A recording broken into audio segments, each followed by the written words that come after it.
Michael Bloomberg was asked about his racist actions when he was mayor of New York City.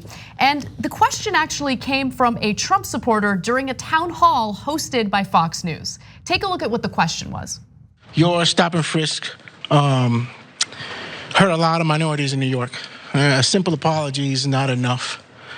If it's okay to call Donald Trump a racist because of his statements, and I'll give you an example, great people on both sides, would it be okay to call you a racist because of your actions as they relate to stop and frisk?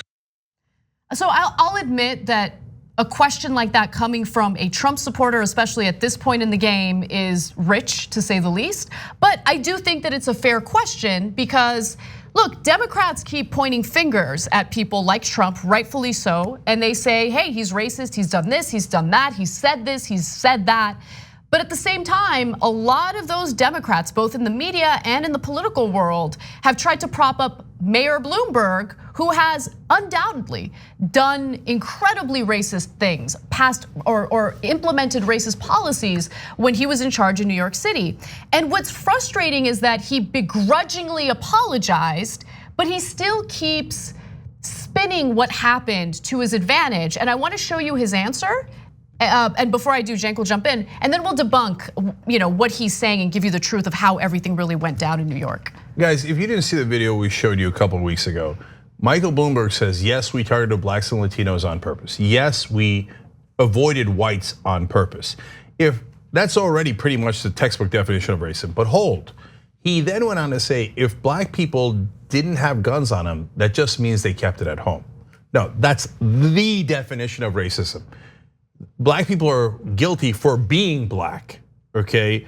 And we don't care if they're not actually guilty. We're just gonna assume that they are.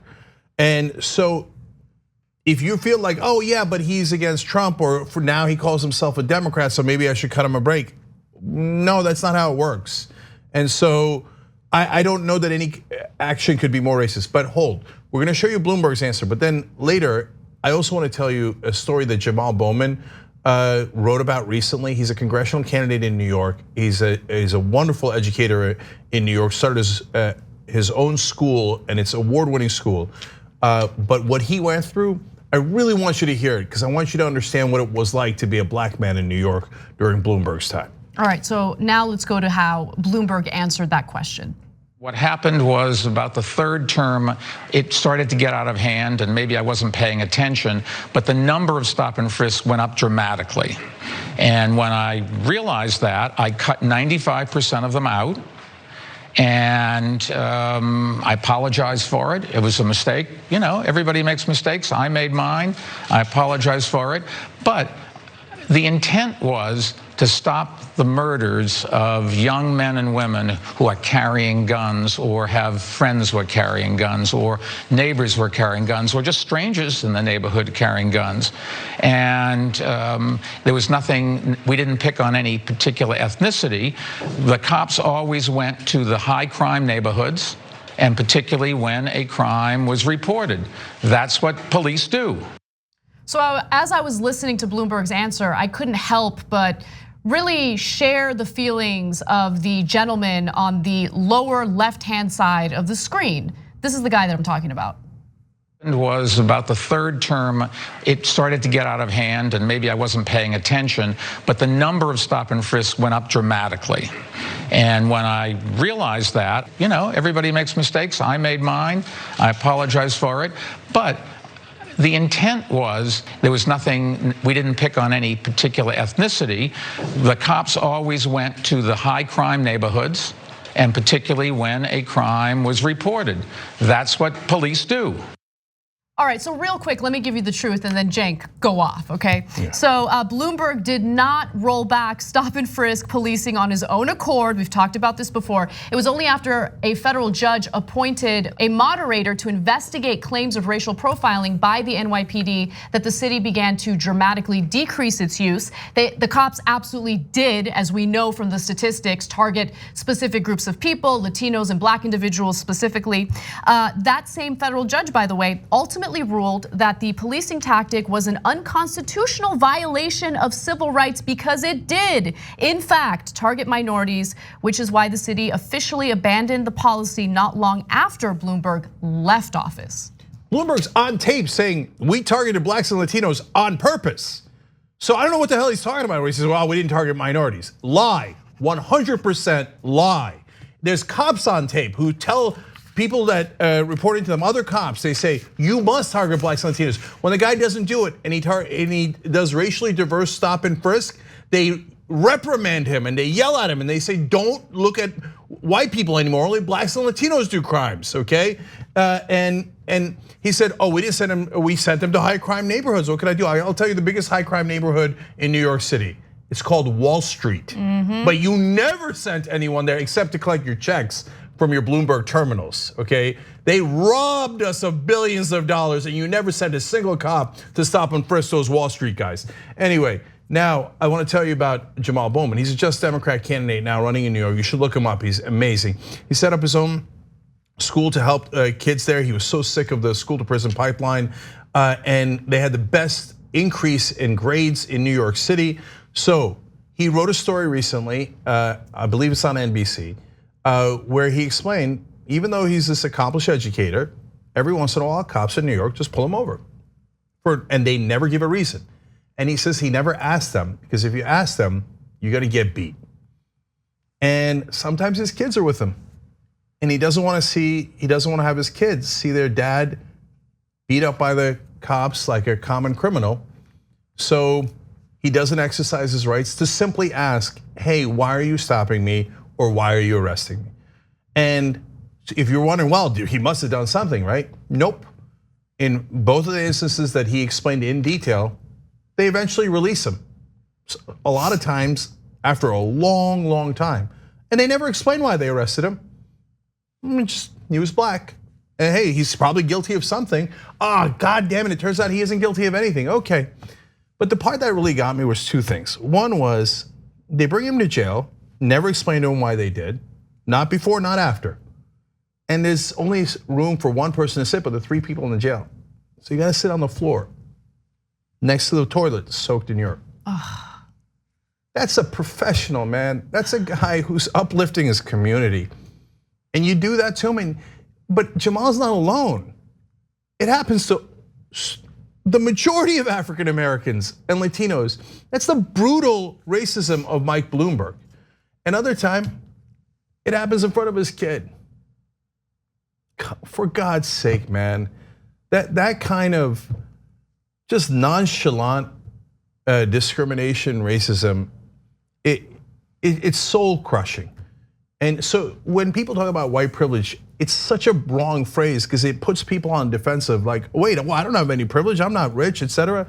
No, guys, the only thing is, it's a privilege where you didn't have to sit on a urine-soaked bathroom on a prison floor for no reason. You didn't get arrested in front of your kids for no reason. And you didn't have to go through that indignity. And that's what blacks and Latinos suffered on a regular basis under Mike Bloomberg. And what's also interesting about Bloomberg is that in this Democratic primary race, he and Donald Trump have been going at it. They've been fighting back and forth, even though they've had a long history of friendship together. They've gone golfing several times together. In this race, they're pretending like they can't stand each other. They have some serious similarities when it comes to the types of policies that they support. In fact, I want to go to the next video. This is Donald Trump weighing in on stop and frisk. There's been a lot of violence in the black community. I want to know, what would you do to help stop that violence? Black on black crime. Right. Well, one of the things I'd do, Ricardo, is I would do stop and frisk. I think you have to. We did it in New York. It worked incredibly well. And you have to be proactive. And you really help people sort of change their mind automatically. You understand. You have to have, in my opinion, I see what's going on here. I see what's going on in Chicago. I think stop and frisk. In New York City, it was so incredible the way it worked.